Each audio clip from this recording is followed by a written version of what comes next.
오늘 우리에게 주시는 하나님의 말씀은 요한 1서 2장, 주보에는 11절까지 되어 있는데 6절까지 말씀만 함께 읽도록 하겠습니다.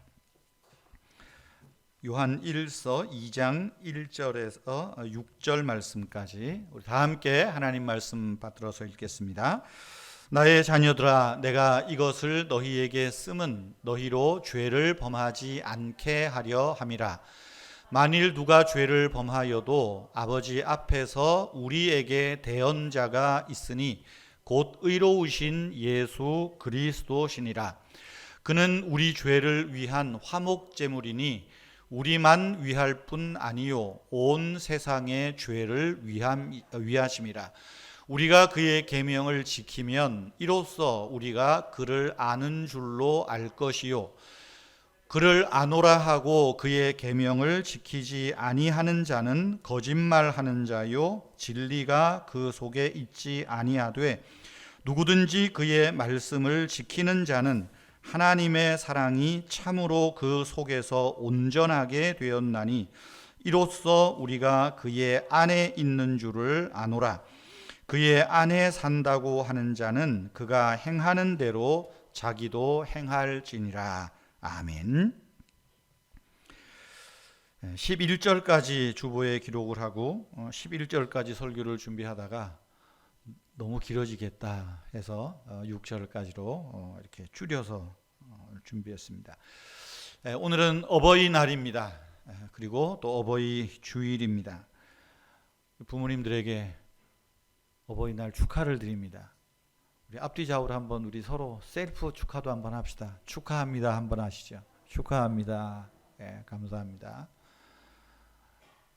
자녀로 결혼 안 한 자녀로 꼽을 수 있는 사람이 몇 명 안 돼서 그 셀프 축하하는 겁니다. 외국 대부분의 국가는 어머니 날, 맘스데이, 또 아버지 날, 파더스데이 구분해서 대부분 기념일로 지키죠. 우리나라는 1956년에 어머니 날을 이 기념일로 제정을 했다가 아마 아버지들의 거센 항의가 있었는지 1973년에 어버이날로 명칭을 바꾸어서 아직까지 지켜오고 있습니다. 교회에서 5월 둘째 주일을 어버이 주일로 언제부터 지켰을까 찾아봤습니다. 외국 교회의 사례는 주일에 어린이 주일, 어버이 주일 이런 개념 자체가 없습니다. 그냥 어느 특정한 날에 어머니 날, 아버지 날, 이렇게 그냥 어린이날 이렇게 지키지 주일을 교회에서 지키는 경우는 없습니다. 그냥 주일은 주일일 뿐입니다. 주일은 안식일일 뿐입니다. 예전에 어느 교회에서 그런 일이 있었습니다. 5월 8일이 주일이었어요. 그리고 그 주일은 성령 강림 주일이었습니다. 이 목사님이 고민을 하다가 그냥 어버이 주일로 해서 내 부모를 공경하라 설교를 했습니다. 그랬더니 그 교회 교인들 중에 또 아주 이 신학사상이 투철하신 분들은 아니 오늘 성령 강림 주일에 부활하시고 성령을 보내주신 이 의미 깊은 주일에 어떻게 성령 강림 설교를 하라고 그래가지고 한동안 시끄러웠습니다. 우리 교회는 이렇게 설교회나 저렇게 설교 그거 가지고 막 저를 쫓아낼 정도는 아니니까 감사하지만 어쨌든 주일은 주일일 뿐입니다. 5월 첫째 주일을 어린이 주일, 둘째 주일을 어버이 주일로 지키자 각 교단 총회에서 결의를 했던 적도 없습니다. 그냥 5월 5일은 어린이날이고 5월 8일은 어머니날이니까 그 전후로 해서 교회에서 어린이를 잘 양육하고 신앙으로 잘 양육하자. 또 5월 8일 전후하면 부모를 잘 공경하는 것이 마땅하고 이것이 하나님 기뻐하시는 일이고 복받는 길이다. 이렇게 설교를 해오다가 그냥 이게 전통이 돼버린 것 같아요. 그래서 어린이 주일, 어버이 주일 안 하면 큰일 날 것처럼 합니다. 어쨌든 뭐 이렇게 자연스럽게 어린이 주일, 어버이 주일이 정착이 된 것 같습니다. 오늘 어버이날, 어버이 주일에 여러 고민을 하다가 뭐 그냥 우리는 설교는 쭉 이어서 하는 게 좋겠다 생각을 했습니다. 우리가 이 어버이날에 우리 그리스도인들이 기억해야 할 것이 있습니다. 그런 말이 있죠. 보이는 부모는 보이지 않는 하나님의 대리자다. 그런 말이 있습니다. 저는 이 말은 우리 그리스도인들이 정말 새겨들어야 할 말이라고 생각을 합니다. 부모인, 저도 이제 부모잖아요. 부모들이 내가 하나님의 대리자다. 이것을 인식할 때 부모의 역할과 부모의 사명이 무엇인지를 알게 됩니다. 또한 자녀들 역시 어버이날에 부모님은 보이지 않는 하나님의 대리자라는 이 신앙의 고백이 있을 때 부모님에게 어떻게 공경해야 하고 부모님을 어떻게 사랑해야 하는지 자연스럽게 교훈이 되는 것입니다. 그래서 보이는 부모는 보이지 않는 하나님의 대리자다. 굉장히 중요한, 이것은 가정에서뿐 아니라 교회 안에서 그리고 우리 사회의 가장 기본되는 그런 내용이다. 다시 한번 생각을 해보게 됩니다. 어버이 주일이면 우리는 늘 자주 익숙하게 듣는 설교 중에 하나가 십계명의 제 5번째 계명, 내 부모를 공경하라 하는 설교를 듣습니다.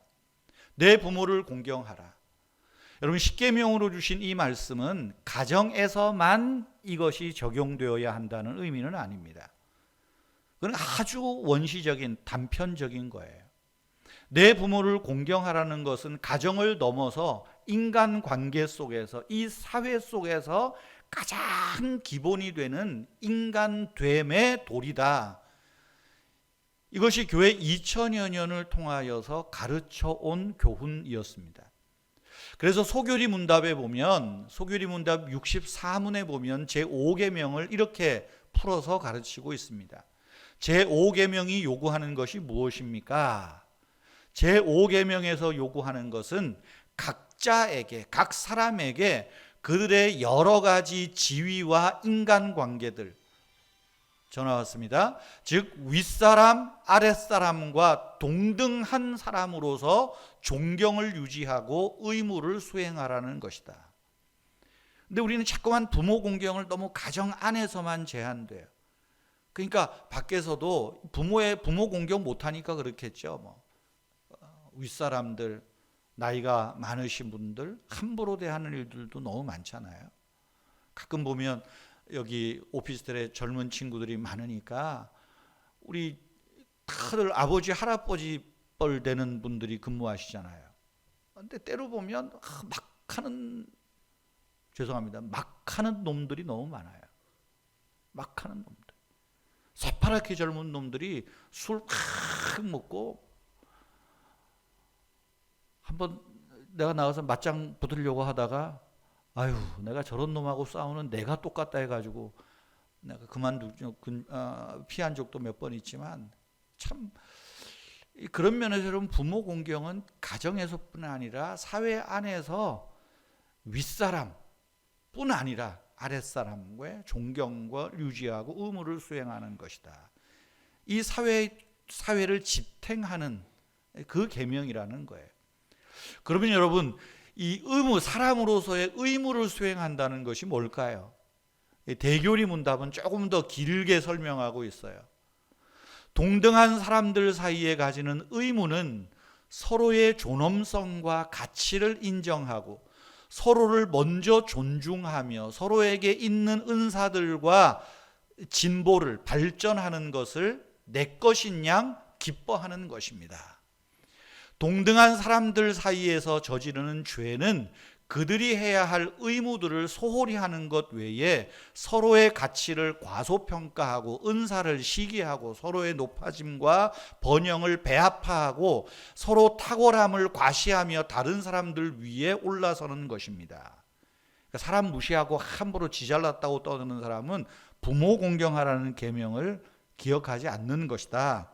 그런 말씀이에요. 오늘 어버이날 내 부모를 공경하라. 우리 가정에서뿐 아니라 우리 사회 안에서도 모든 사람들 사이에서 동등하게 지켜져야 할 의무요, 책임이요, 또 우리의 기본됨이라는 것 기억하시기를 바랍니다.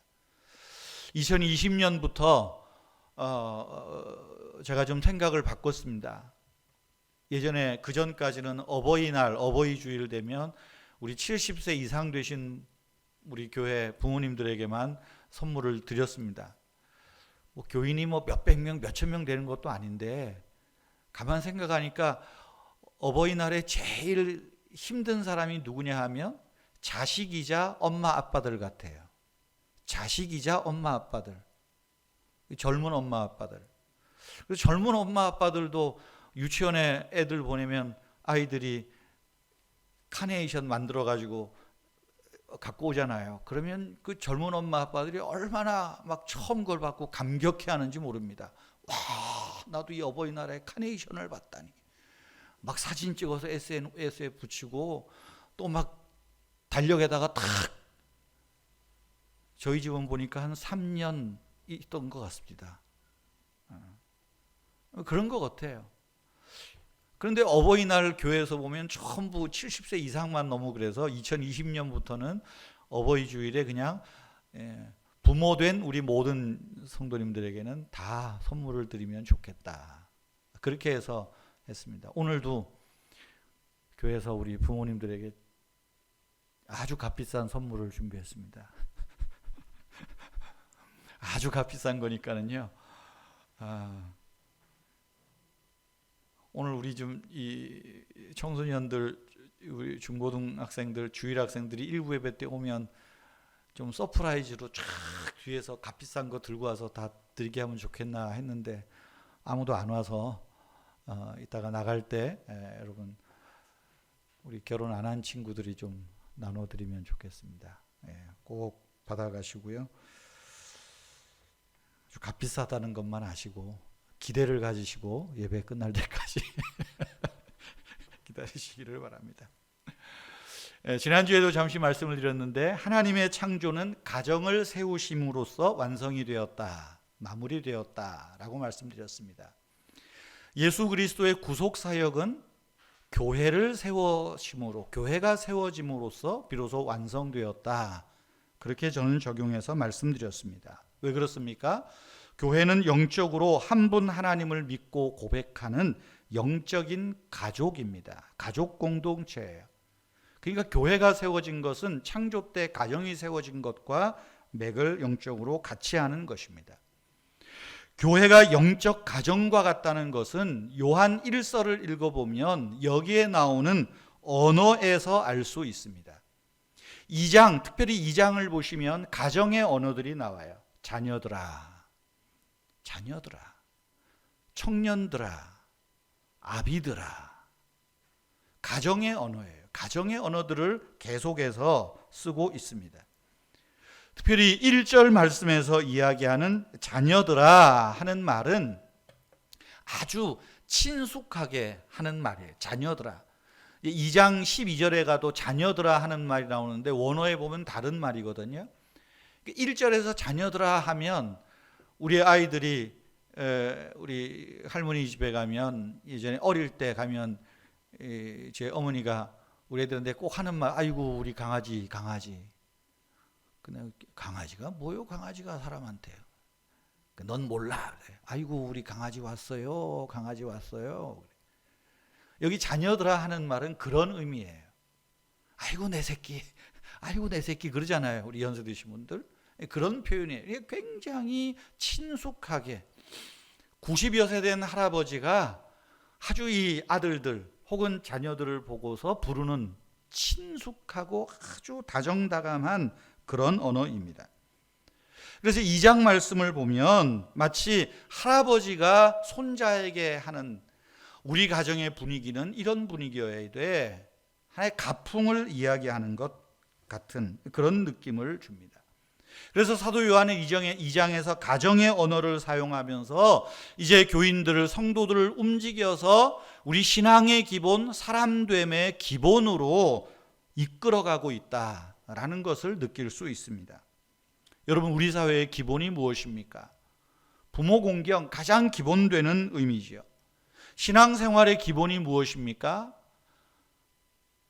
하나님을 사랑하고 부모를 사랑하고 이웃 사랑하는 것 아니겠어요? 기본으로 돌아가야 됩니다. 1980년대 로버트 폴검이라는 분이 내가 알아야 할 모든 것은 유치원에서 배웠다라는 책을 그때 당시 베스트셀러가 되었던 적이 있습니다.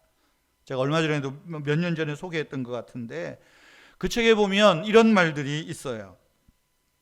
지혜는 상아탑, 대학 꼭대기에서 배우는 것이 아니라 주일학교 놀이마당에서 배운다. 그러면서 그가 주일학교 때 배웠던 거, 유치원에서 배웠던 거를 90몇 가지 쫙 책으로 냈던 수필 형식의 책입니다. 거기에 보면 이런 이야기들이 있습니다. 모든 것을 나누어 가져라. 공평하게 놀아라. 사람 때리지 마라. 네가 어지럽힌 것은 네가 치워라. 누군가를 다치게 했다면 미안하다고 말해라. 뭐 이런 이야기들이에요. 어떤 분이 그러더라고요. 소위 우리나라 사람들이 하도 미국을 좋아하니까 미국에서 소위 교양 있는 가정에 가면 꼭 나오는 단어가 세 가지를 어려서부터 가르친대요. Excuse me, 실례합니다. I'm sorry, 죄송합니다. 그 다음에 세 번째는 Thank you, 고맙습니다. 애들이 말문을 떼면서부터 이 말을 가르친다는 거예요. 실례합니다, 감사합니다, 죄송합니다. 가장 기본된 거죠. 로버트 폴검도 책에서 그런 이야기를 합니다.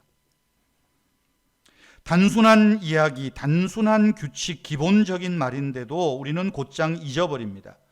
청소년, 어른으로 나이가 들어가면서 이 기본적인 규칙들을 대수롭지 않게 생각을 합니다. 주변 영향이 많아서 그렇지만 우리가 기본으로 돌아갈수록 다른 사람들과 또 더불어 살기가 더 쉬워질 것이라는 것을 알면서도 주변에 그렇지 않은 몇몇 사람들의 영향을 받아서 나만 손해인데 뭐 기본 지키면 나만 손해인데 아마 거기에 우리가 잠식당하고 있는 것 같습니다. 요한 서신은 어떤 도도한 지식이나 궤변을 이야기하는 것이 아니라 사랑이 깃든 지혜를 이야기하는 겁니다. 요한일서뿐만 아니라 야고보서부터 시작되는 소위 공동서신이라고 말하는 것은 우리 신앙생활의 일상생활의 가장 기본들을 이야기하는 거예요. 제가 말씀드렸죠. 야고보서 설교하면서부터 오늘날 교회에서 가르쳐야 될 것은 로마서 뭐 이런 교리적인 부분보다도 오히려 공동서신의 가르침들이 더 필요한 시대가 아닌가, 그런 생각을 제가 많이 해봅니다. 오늘 어버이날 또 어버이 주일에 사도 요한 할아버지가 들려주는 영적 가정의 가풍이 어떠해야 되는지 오늘 좀 그런 형식으로 소개하려고 합니다. 1절에서 11절까지 보면 영적 가정의 어떤 가풍, 한 7가지의 어떤 가훈들을 쭉 이야기하는 것 같아요. 나머지는 제가 다음 주에 말씀드리고, 오늘 그 내용들, 영적 가풍, 우리 영적 가정의 가풍이 어떠해야 되는지 말씀드리려고 합니다. 첫째는 죄가 될 일은 아예 하지 말아야 한다는 분위기입니다. 죄가 될 일은 아예 하지 마라. 1장 9절에서 하나님은 신실하시기 때문에 우리가 죄를 자백하면 하나님은 용서하신다.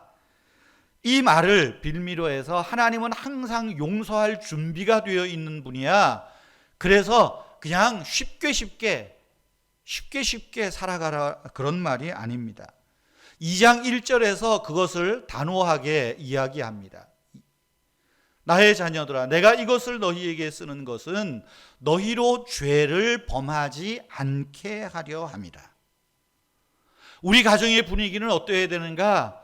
죄를 범하지 않는다. 우리에게 적용하면 죄가 될 만한 일은 피하라는 거예요.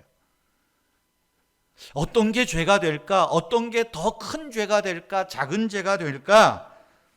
그거 고민하지 말라는 겁니다. 용서받을 죄가 뭔지, 용서하지 못할 죄가 뭔지, 이거는 해도 될까 안 해도 될까 애매한 것 가지고 머리 싸매지 말고 애매한 것일랑 아예 피하라는 것입니다. 그래서 너희로 죄를 짓지 않게 하려 함이라.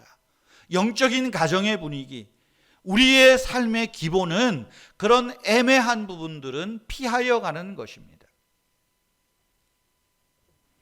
여러분, 왜 애매한 것 피하고 죄를 피할 그런 분위기가 필요할까요? 죄는 나를 무너뜨리고 가정을 무너뜨리기 때문입니다. 대수롭지 않게 시작했다가 그것이 대수로운 일로 커져가는 것 많이 보지 않습니까?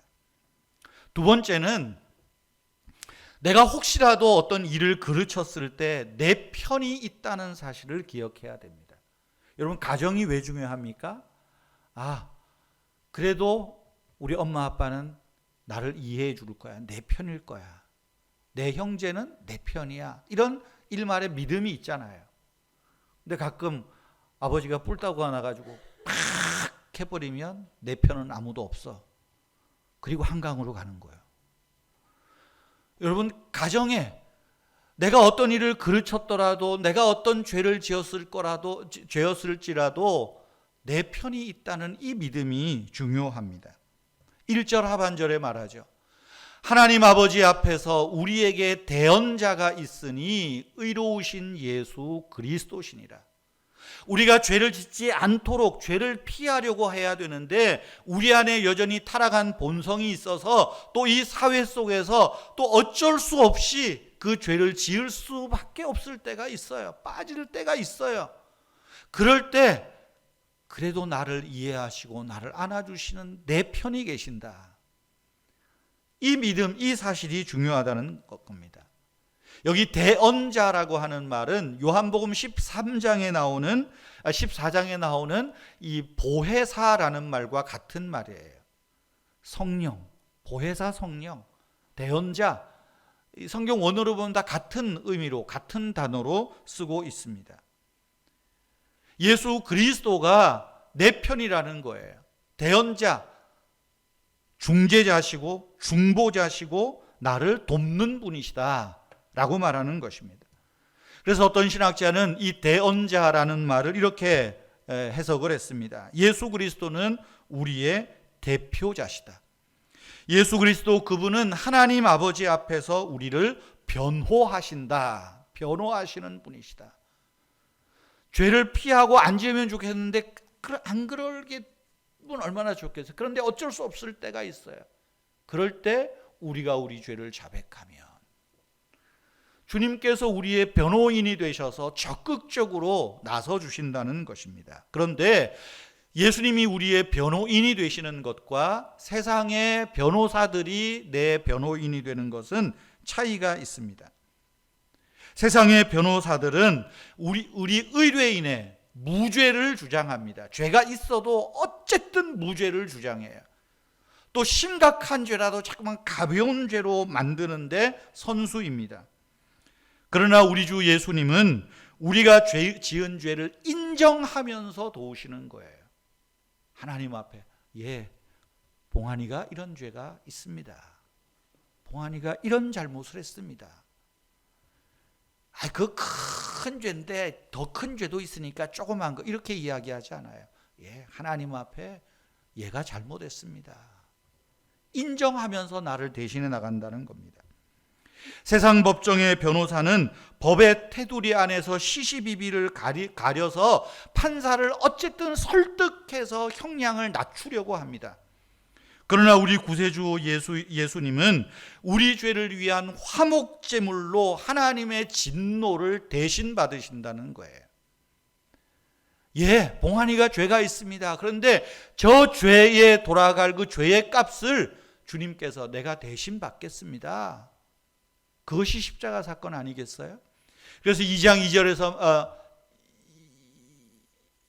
2절이 빠졌네요. 2장 2절에 그는 우리 죄를 위한 화목제물이니 라고 말해요. 화목제물.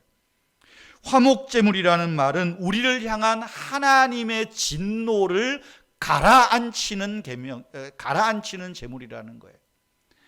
하나님의 진노를 가라앉히는 제물로 예수님이 대언자, 변호인이 되시는 거예요. 저 사람 죄가 없습니다, 저 사람 죄를 감형해 주십시오가 아니라 주님이 대신 죄를 받으시는 거예요. 그리스도께서 당신의 죄를 고백하는 그 신자들을 향하여 일하실 때 재판관이신 하나님은 어떻게 선고하실까요? 속죄의 요건이 다 충족되었으니 너는 너의 죄를 기각한다는 거예요. 10년짜리 1년 집행유예가 아니라 기각시켜버리는 것입니다.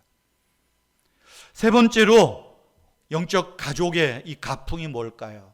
저와 여러분은 하나님의 가족답게 행동하려 애를 써야 한다는 거예요. 하나님의 가족답게 행동해야 된다. 하나님의 가족의 일원이 되었다는 확실한 증거는 무엇입니까? 그분께 순종하는 삶입니다. 순종은 두려움이 아니라 사랑과 존경에서 나오는 거예요. 여기 3절에 말하죠. 우리가 그의 계명을 지키면 이로써 우리가 그를 아는 줄로 알 것이요. 계명을 지키면 영적 가정의 구성원, 힘써야 될 그 가풍은 계명을 지키는 거예요. 여러분, 가족의 가풍이 뭡니까?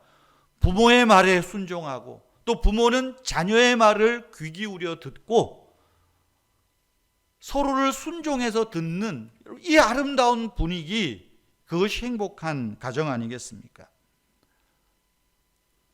아마 사도 요한은 그 기억을 더듬어서 하는 말 같아요. 이 90여 세 되신 노인이 그 한 몇십 년 전에, 한 5, 60년 전에 최후의 만찬에서 있었던 그 예수님의 말씀을 기억하면서 이야기를 하는 것 같아요. 그의 계명이 뭔가? 그의 계명이 뭔가? 7절부터도 이야기를 하지만 그의 계명이 뭡니까? 요한복음 14장에 보면 이렇게 말하죠. 너희가 나를 사랑하면 내 계명을 지키리라.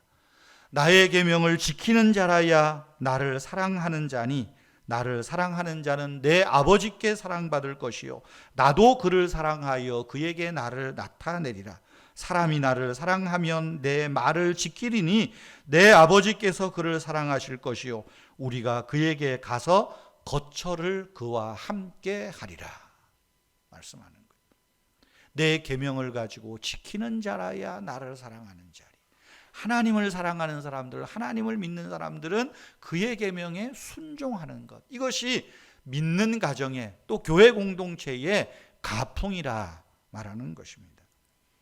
네 번째로 우리의 행동은 늘 진실을 말한다는 것을 기억해야 됩니다. 내 말과는 상관없어요. 내 행동이 곧 나의 진실이라는 사실을 기억해야 됩니다. 예전에는 그런 말을 했죠. 행동이 말보다 중요하다. 맞는 말입니다. 그러나 그것은 옛말입니다. 행동은 그 사람 됨을 반영하는 거예요. 행동은 들리지 않는 말이라는 사실입니다. 아, 나는 예수님을 믿습니다. 나는 예수님을 알게 되었습니다. 라고 말하면서 주님의 계명에 순종하는 일에는 손가락 하나 까딱하지 않는 사람은 위선자입니다.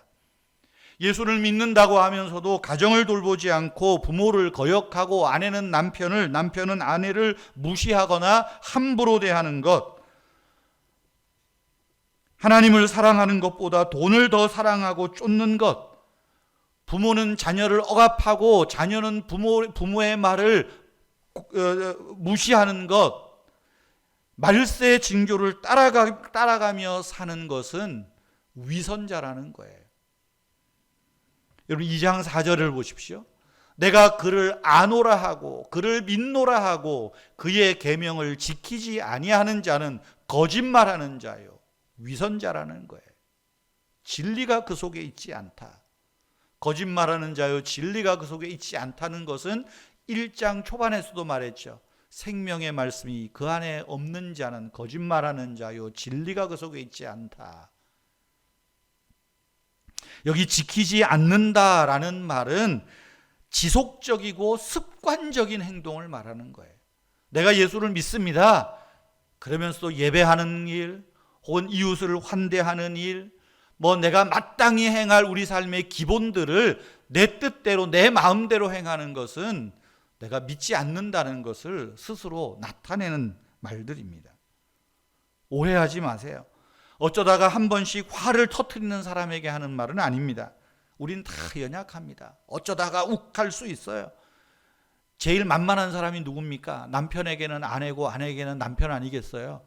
그래서 퍼붓는 거예요. 근데 그것도 어쩌다지 1년 365일 맨날 퍼부으면 그 사람이 누구요? 거짓말하는 자요, 위선자예요. 그러니까 어쩌다가 한 번만 합시다. 나도 그럴게요. 어쩌다가 한 번, 어쩌다 한 번. 사랑하지 않아서가 아니고 연약하고 유한하고 타락한 인간이기 때문에 어쩔 수 없어요. 어쩔 수 없는 상황은 어때요? 주님이 대언자가 되셔서 나를 위한 속죄제물, 화목제물로 드리시잖아요. 내 편이 계시잖아요. 근데 그걸 지속적으로 지키지 않으면 스스로가 위선자임을 드러내는 일이다. 성경은 말하는 겁니다. 다섯 번째는 우리의 순종이 습관이 되어야 됩니다. 내가 얼마나 하나님을 사랑하는지는 순종으로 나타난다는 것을 기억해야 돼요. 2장 4절은 요한이 하나님의 계명을 어기는 사람에 대해서 위선자라고 말을 하고 있다면, 이제 2장 5절은 그의 행동이 하나님의 말씀에 순종하는 그 사람을 대해서 긍정적으로 말하는 내용입니다. 누구든지 그의 말씀을 지키는 자는 하나님의 사랑이 참으로 그 속에서 온전하게 된다. 이로써 우리가 그의 안에 있는 줄을 아노라.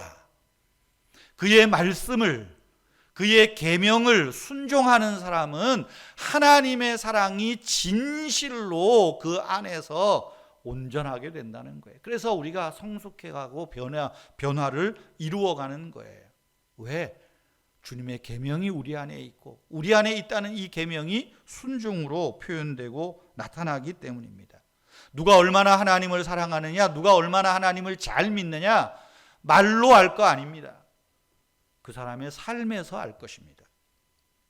예를 들어서 어떤 사람이 순수한 마음으로 그 이웃들을 환대하고, 또 내가 부당한 일을 받을 때도 묵묵히 참고 견디고, 그리스도의 일꾼들을 환대해 주면서 섬기고, 지역교회에 성실하게 봉사하고 친교에 힘쓰는 사람이 있다고 봅시다. 여러분이 그 사람을 한쪽 구석으로 데리고 가지고 당신 정말 하나님 사랑해? 당신 정말 하나님 믿어? 이렇게 묻습니까? 묻지 않아도 알아요. 아, 저 사람은 정말 하나님 사랑하는구나.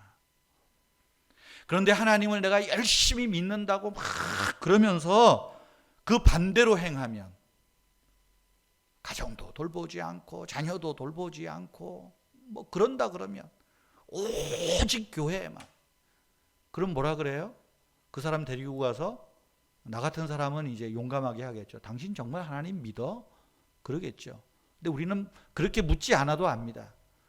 저 사람이 정말 하나님 믿는 사람일까? 지나 잘 믿지. 말하지 않아도 아는 거예요.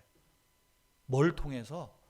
순종이 습관화되어 있을 때 알 수 있다는 것입니다. 그러므로 우리 가정에, 여러분 가정의 교회의 가풍, 가장 중요한 것이 뭘까요? 우리가 따를 모범은 예수님이라는 사실입니다. 예수님을 따르는 것입니다. 6절 보시죠. 그의 안에 산다고 하는 자는 그가 행하시는 대로 자기도 행할지니라. 누가? 주님이 행하시는 대로 나도 행하는 거예요. 부족하죠. 그래도 무던히 따라가는 거예요. 무던히. 그래서 나를 따라오너라, 주님이 말하는 거예요. 나를 따라오너라. 나를 따라오너라. 믿음의 주여 우리를 온전케 하시는 예수 그리스도에게 시선을 두고 따라가는 것입니다. 큰 바위 얼굴이라는 이 소설이 있죠. 동화책이죠. 그 소설에 보면 이 어네스트라고 하는 이 청년이 어려서부터 그 엄마에게 즐겨 듣는 이야기가 있습니다. 저 우리 뒷산에 있는 저 큰 바위를 닮은 얼굴이 나타날 것이다. 온화하고 사람들에게 유익을 주는 사람이 나타날 것이다. 어려서부터 그 말을 들어서 늘 그 바위를 보고 컸습니다. 저 큰 바위 얼굴을 닮은 사람이 언제 올까? 언제 올까? 소년이 되었을 때 그 큰 바위 얼굴을 가진 한 사람이 왔습니다. 이번 보니까 돈이 굉장히 많은 사람이에요. 재력가예요. 근데 우연찮게 이 재력가가 가난한 사람한테 동전 한 입을 탁 던져주는 것을 보고 아, 이게 아니구나. 이게 아니구나. 실망을 했습니다. 그렇게 실망할 때 어머니는 또 이렇게 이야기를 합니다. 실망하지 마라. 반드시 저 큰 바위 얼굴을 닮은 사람이 올 거야. 올 거야. 이제 청년이 된 어니스트는 마을에서 목수 일을 하면서 이제 일하고 있는데 또 큰 사람이 나타나요. 유명한 장군이 옵니다. 그런데 이 장군을 보니까 뭔가 의지가 있고 힘은 있고 추진력은 있는데 사람을 함부로 대하는 모습을 보게 됩니다. 아, 저 사람도 아니야. 내가 기다리는 사람은 저 사람이 아니야. 한참의 세월이 지나서 결혼하고 가정을 꾸렸을 때 또 하나 성공한 사람이 옵니다. 정치적으로 성공한 정치인이 와요. 근데 그 정치인을 보니까 공익을 위한다고 하면서도 사익을 위해요. 오히려 그 사람 때문에 사람들이 피폐해지는 것을 봅니다. 그래서 어니스트는 또다시 실망합니다. 언제나 큰 바위 얼굴이 올까? 그렇게 나이가 들어갑니다. 그러던 중에 네 번째 사람을 만나는데 시인을 만납니다. 시인과 이야기를 하다 보니까 그 사람의 마음 성품이 어쩌면 그렇게 자기가 기다리던 큰 바위 얼굴 같은 그런 모습을 보게 된 거예요. 그래서 아, 이 시인이 내가 기다리던 그 큰 바위 얼굴인가? 기대를 가지고 나이가 들어서 그 시인과 교제를 나누어 갔습니다. 몇 년 후에 이 시인과 어네스트가 다시 만났습니다. 만나서 이제 그 큰 바위의 얼굴을 뒤로 하고 이런저런 이야기를 하는데 그 시인이 어네스트를 향하여 이렇게 말합니다. 선생님, 당신이 바로 저 큰 바위 얼굴입니다. 제가 지금 당신과 이야기를 하면서 보니까 당신의 얼굴이 정말 저 큰 바위 얼굴과 너무 똑같습니다. 그런 이야기를 하더라는 거예요. 뭐 그런 소설의 내용입니다.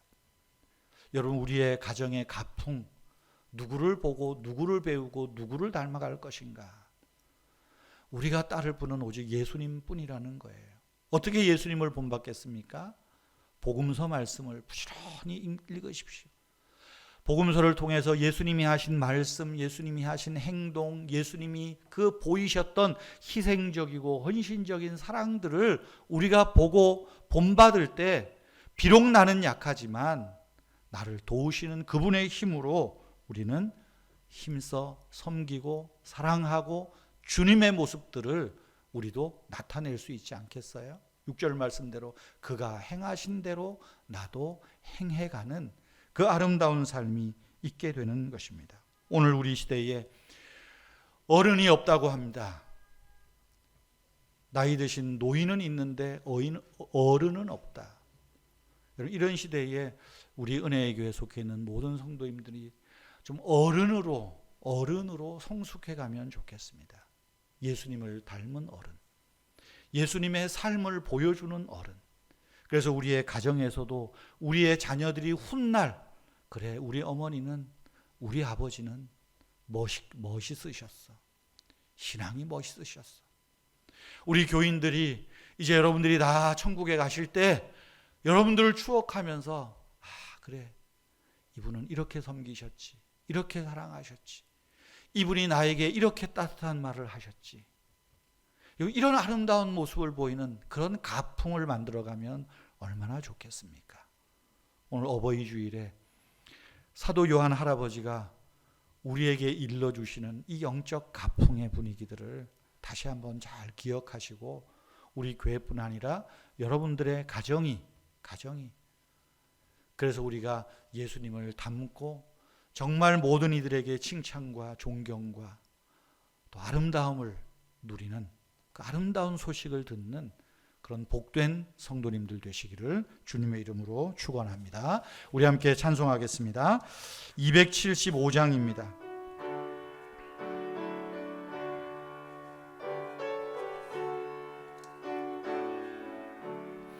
날마다 주와 멀어져 그 크신 사랑 버리고 방탕한 길로 가다가 어머니 기도 못 잊어 나 집에 돌아갑니다.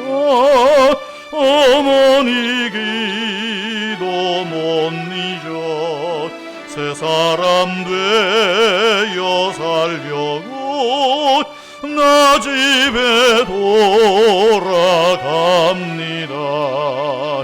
메마른 들과 험한 산 갈 바를 몰라 헤매며 영죽게 된 지경에서 어머니 기도 못 잊어 나 집에 돌아갑니다.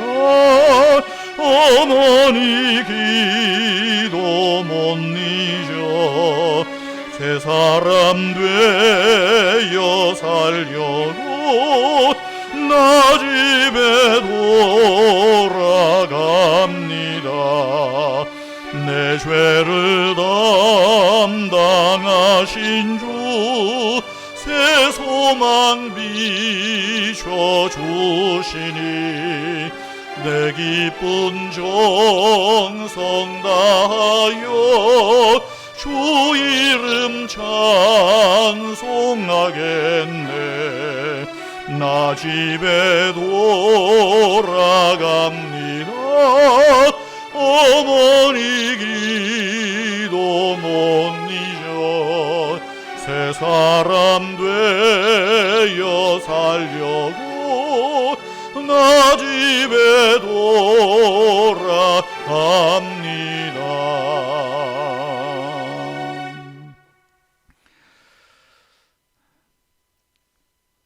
우리를 구원해 주신 주 예수 그리스도의 은혜와 독생자를 보내주신 하나님 아버지의 크신 사랑과 우리의 대언자가 되셔서 하나님 앞에서 우리의 죄값을 치르시고 능히 우리를 변호하고 대언하시는 성령 하나님의 은총과 함께 하심이 오늘도 우리의 가정이 또 우리의 교회가 하나님 기뻐하시는 그 아름다운 가풍을 이어가고 또 지키며 더 발전시켜 나가기 원하는 사랑하는 성도님들과 그 가정과 자녀들과 주의 몸된 교회 위에 항상 함께 있을지어다. 아멘.